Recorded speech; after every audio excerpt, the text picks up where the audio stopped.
Woodworking is the essence of hands-on kinesthetic learning.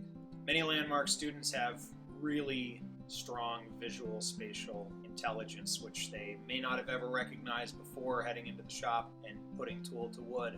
It seems to me that students really crave the opportunity to create something, to hold a bowl that they have made on the lathe, or to sand a piece of walnut to butter smooth. Woodworking gives these students a time in the day to use a completely different part of their brain than they do in any of their other classes.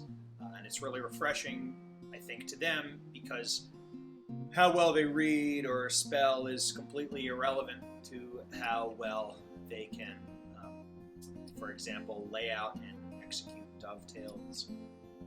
Students are encouraged to pursue the avenues of the craft that are most interesting to them.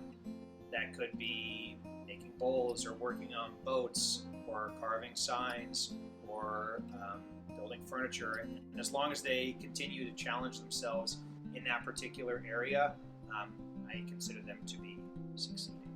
I've learned to use tools like the chop saw, table saw, planer, joiner, and bandsaw.